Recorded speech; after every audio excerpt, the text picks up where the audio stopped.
Group theory की श्रृंखला में हमने लास्ट लेक्चर में एक रिजल्ट का अध्ययन किया था। वो रिजल्ट हमने यहाँ लिखा है। एक्चुअली मैंने इस रिजल्ट को वापस इसलिए लिखा है क्योंकि आज हम जो पढ़ने वाले हैं इसी से कनेक्टेड है तथा इसी का अगला भाग है।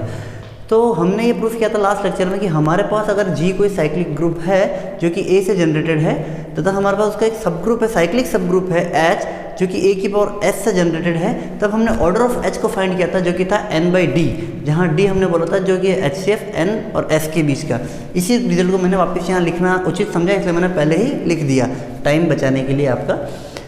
आज जो हम पढ़ने वाले हैं जो इसके ऊपर बेस्ड कुछ एग्जांपल्स जो कि यूपीएससी और आरपीएससी के एग्ज़ाम में आते हैं और बेसिकली आईएएस और आरएस के प्रीलिम्स एग्ज़ाम में पूछे गए हैं कई बार।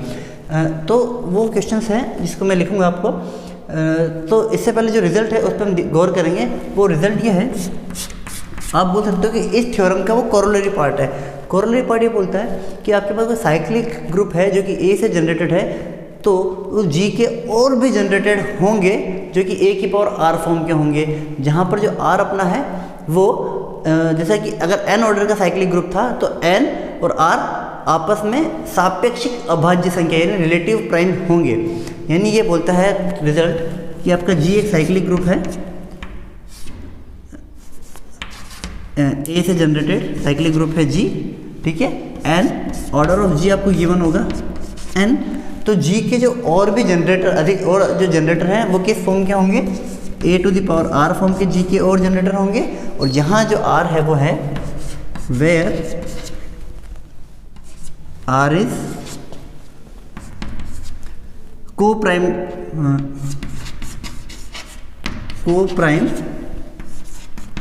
With an. ओके, यहाँ आर जो होगा वो रिलेटिव प्राइम होगा। अच्छा, ये रिलेटिव प्राइम क्या चीज़ है इसके बारे में मैं आपको हल्का सा ब्रीफ में बता देता हूँ कि उन दो अंकों को या उन दो संख्याओं को रिलेटिव प्राइम या को प्राइम कहते हैं जिनके आपस का हाईएस्ट कॉमन फैक्टर जो है 1 होना चाहिए, ठीक है, जिसको जीसीडी भी बोलते हैं, ग्रेटेस्ट कॉमन डिवाइजर 1 होना चाहिए। अगर आपको एचसीएफ जीसीडी एलसीएम इनके ऊपर लेक्चर बनाना है तो मुझे कमेंट बॉक्स में ज़रूर बताइए, मैं उसके ऊपर अलग से लेक्चर बना दूंगा। यानी कि कोई भी दो नंबर रिलेटिव प्राइम कहलाएंगे अगर उनका ग्रेटेस्ट कॉमन डिवाइजर या एचसीएफ ए की चीज़ हाईएस्ट कॉमन फैक्टर 1 हो। इसका मतलब कि आप हिंदी मीडियम के विद्यार्थी तो आपने पढ़ा होगा महत्तम समापवर्तक, वो 1 होना चाहिए। फॉर एग्जाम्पल अगर आप एचसीएफ निकाल रहे हैं 10 और 14 का, ठीक है, तो हम 10 को लिख सकते हैं क्या 2 × 5, इसको लिख सकते हैं 2 × 7। तो हमको पता है 2 और 2 दोनों में कॉमन है जो कि इसका हाईएस्ट कॉमन फैक्टर हो गया, यानी कि महत्तम समापवर्तक हो गया। तो इन दोनों का एचसीएफ कितना हुआ 2। इसी प्रकार से अगर किन्हीं दो नंबर्स का एचसीएफ अगर 1 आ जाता है, एचसीएफ अगर 1 आया तो उनको हम बोलते हैं रिलेटिव प्राइम। ये रिलेटिव प्राइम की डेफिनेशन होगी, ठीक है। तो अब हम सबसे पहले इस रिजल्ट को प्रूफ करते हैं तथा जो क्वेश्चंस जो आए हुए हैं उन पर भी हम चर्चा करेंगे, ठीक है। तो इस रिजल्ट को प्रूफ बहुत इजी है, बस उसी का सहायता हमको लेनी है, ठीक है। सबसे पहले जो स्टेटमेंट है वो आपको ध्यान ही है। अब हम लिख रहे हैं कि आपको ये पता है कि ऑर्डर ऑफ जी और ऑर्डर ऑफ ए एन, क्योंकि ग्रुप का ऑर्डर और उसके जनरेटर का ऑर्डर सेम होता है, ये आपको पता है। तो यहाँ ग्रुप का ऑर्डर कितना एन दिया हुआ है तो वही का वही उसका जनरेटर का ऑर्डर भी होगा। इसका रिजल्ट भी हमने पहले प्रूफ कर लिया है, ठीक है। अब यहाँ हम देख रहे हैं कि हमको क्या पता है कि ए की पावर आर ये भी जी का ही अन्य जनरेटर है, ठीक है। तो यहाँ पर order of A to the power R, ठीक है, क्या होगा एन बाई डी। इस रिजल्ट से जैसे ए की पावर है से इसका जो ऑर्डर आएगा वो क्या आएगा आपका एन बाई डी, ठीक है, जहाँ डी एच सी एफ है एन एंड एस का, where D H C F of R and N. उस रिजल्ट का यूज़ कर रहा हूँ मैं, आपको पता है, ठीक है। पर हमको क्या पता है क्या कि ए की पावर आर भी है ना उसका जनरेटर है और ए भी उसका जनरेटर है। तो जनरेटर का ऑर्डर हमेशा ग्रुप के ऑर्डर के बराबर होता है, तो इन दोनों नंबर्स को बराबर होना पड़ेगा, यानी कि n/d = n। तो ये चीज़ कब ये होनी ही चाहिए, क्योंकि ये भी जनरेटर और ये भी जनरेटर है और ग्रुप का ऑर्डर उसके जनरेटर के बराबर होता है। तो ये दोनों नंबर कब बराबर होगा? केवल तभी बराबर हो सकता है जब डी की वैल्यू 1 हो। जब डी की वैल्यू 1 हो तब हम n बराबर n लिख सकते हैं, अदरवाइज हम नहीं बोल सकते, है ना। तो d का वैल्यू 1 हो गया, यानी d यहाँ 1 हो गया, ठीक है। और मैंने अभी आपको रिलेटिव प्राइम की डेफिनेशन क्या बताई थी कि दो नंबर रिलेटिव प्राइम कहलाएंगे जब उनके बीच का हाईएस्ट कॉमन फैक्टर 1 हो। ओके, तो ये अपना जो r और n, where r is a coprime with n, तो हमने प्रूफ कर दिया, ठीक है। अब आप देख रहे हैं इसका यूज़ कहाँ होने वाला है, इसका यूज़ कहाँ होगा अभी मैं आपको बताता हूँ, ठीक है। अगर आपने इसको समझ लिया है तो इसको मैं मिटा रहा हूँ, रफ कर रहा हूँ। जो आपका मेन क्वेश्चन जो आया था, जो मुझे याद आ रहा है, RAS प्री 2003 के एग्जाम में आया था कि find the number of generators. चलो मैं क्वेश्चन नहीं लिख रहा हूँ।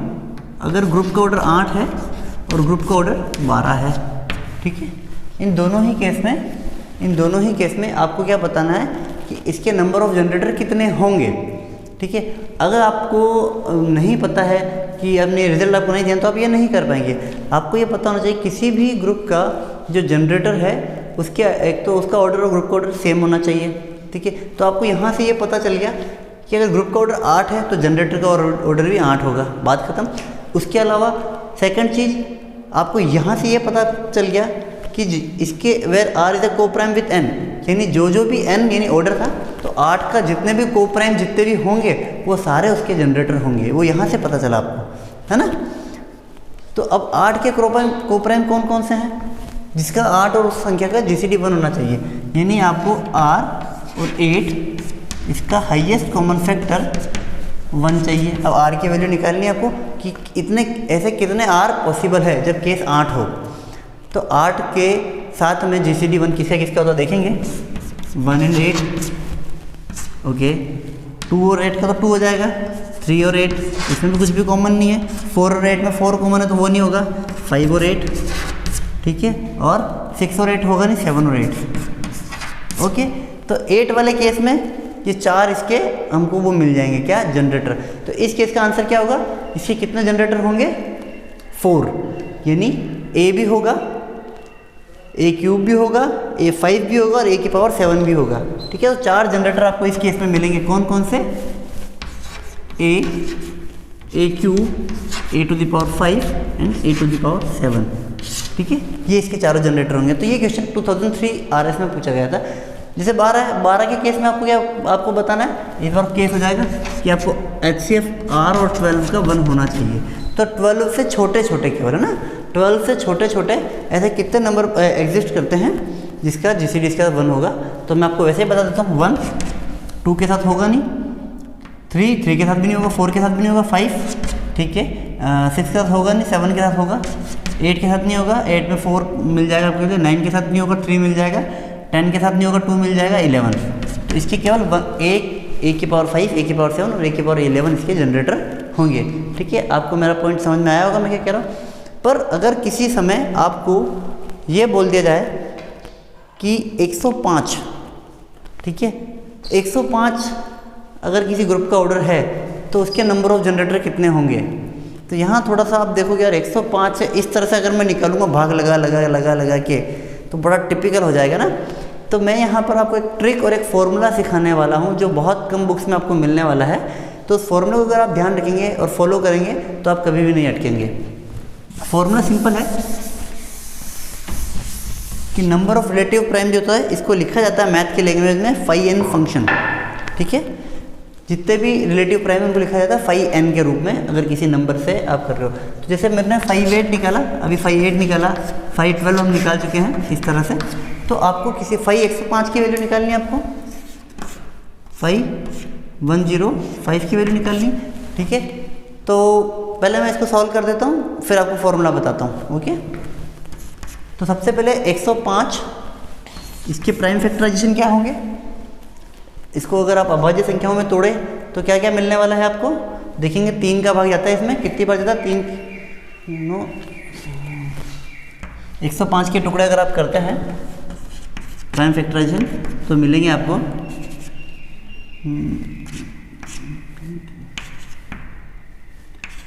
5 35 में किसका जाएगा? 7 का, 3 × 5 × 7, इसको आप मल्टीप्लाई करेंगे तो 15 का 7 में करेंगे तो 105। ठीक है, तो इसके प्राइम फैक्टराइजेशन हो गए आपके 3 की पावर 1 × 5 की पावर 1 × 7 की पावर 1। ठीक है, सबसे पहला आपका काम है इसको प्राइम फैक्टराइजेशन में तोड़ना, ब्रेक करना। देन आफ्टर इसका सॉल्यूशन सीधा सा इन तीनों को मल्टीप्लाई करेंगे, मतलब वही 105। कोष्ठक में आपको लिखना है 1 - 1/3, 1 - 1/5 और 1 - 1/7। ठीक है, अगर आप इसको सॉल्व करते हैं तो आपको क्या मिलता है? वही 3 × 5 × 7। ये जब इसका एलसीएम लेके जब आप इसको सॉल्व करने वाले हो तो ये पूरा का पूरा आपका क्या हो जाना है? वापस 105 बन जाएगा, कट जाएगा ऊपर वाला, ये तो पूरा कैंसिल हो जाएगा एलसीएम लेने के बाद। यहाँ 3 - 1 2, यहाँ 5 - 1 4, यहाँ 7 - 1 6। इसको आप मल्टीप्लाई कर लेंगे तो आपको क्या मिल जाएगा? 48। तो इस केस में आपका आंसर होगा 48। अगर ऑर्डर ग्रुप का 105 है और साइक्लिक ग्रुप है तब उसके नंबर ऑफ जनरेटर 48 होंगे। ठीक है, आप ये लोग ध्यान रखेंगे। अब इसका फॉर्मूला क्या है? फॉर्मूला बड़ा सिंपल है। अब आप 48 जनरेटर निकालने बैठते तो आपको बहुत टाइम लगता है। अगर आपको फॉर्मूला पता तो आप फटाफट आंसर लिख सकते थे। ठीक है, क्योंकि कंपटीशन एग्जाम में सारा गेम टाइम का ही होता है। तो फॉर्मूला ये है, अगर नंबर है n, तो नंबर n है तो इसके प्राइम फैक्टराइजेशन कैसे होंगे? मान लो इसको अपन ने तोड़ा तो फैक्टराइजेशन हो गए p1 की पावर q1, p2 की power q2 and so on pr की पावर qr। इस तरह से इसके प्राइम फैक्टराइजेशन हो चुके हैं। तो इसका सीधा सा फॉर्मूला है n, जो phi n का फॉर्मूला है n 1 - 1/p1, 1 - 1/p2 and so on 1 - 1/pr। तो इस फॉर्मूले का आप ध्यान रखेंगे। ठीक है, इससे आपको सीधा नंबर ऑफ प्राइम फैक्टराइजेशन मिल जाएगा, मतलब सॉरी नंबर ऑफ कोप्राइम मिल जाएंगे रिलेटेड टू n। ओके, तो ये फॉर्मूला आप ध्यान रखेंगे हमेशा। जैसे मान लो 520 निकालना है मेरे को। ठीक है, आपको वैसे 20 से रिलेटेड कोप्राइम में बोलूँ तो कौन कौन सा होगा? 1 होगा, ठीक है, 2 नहीं होगा, 3 होगा, ठीक है, 4 नहीं होगा, 5 नहीं होगा, 6 नहीं होगा, 7 होगा, 8 नहीं होगा, 9 हो जाएगा, ठीक है, 10 नहीं होगा, 11 हो जाएगा, ओके, 12 नहीं होगा, 13 हो जाएगा, 14 नहीं होगा, 15 नहीं होगा, 16 भी नहीं होगा, 17 भी नहीं होगा, 17 हो जाएगा सॉरी, 18 नहीं होगा और 19 हो जाएगा। तो 1 2 3 4 5 6 7 और 8 है ना। अब इसको फॉर्मूले से निकालता हूँ मैं। देखिए इसका प्राइम फैक्टराइजेशन क्या होगा? 20 का 2 की पावर 2 इंटू, ठीक है, 4 × 5 करेंगे तो 20 मिलता है। इसको इस फॉर्मूले में मैंने सॉल्व किया तो 20 1 - 1/p1, यहाँ क्या हो गया? p1 क्या है? 2, इसी तरह से 1 - 1/5 ये हो गया। तो इस केस में एलसीएम लिया तो 20 एलसीएम 2 × 5, 2 - 1 1 और 5 - 1 4 है ना। तो ये मिला आपको 2 10 2 और 4 × 2 8। तो ये हमने 8 आंसर आ रहा है यहाँ पे, 4 × 2 और यहाँ पे हमने 8 पहले निकाल लिया। ओके, तो इस तरह से आपको पता चल जाएगा कि नंबर ऑफ जनरेटर कैसे निकाले जाते हैं। Okay, thank you.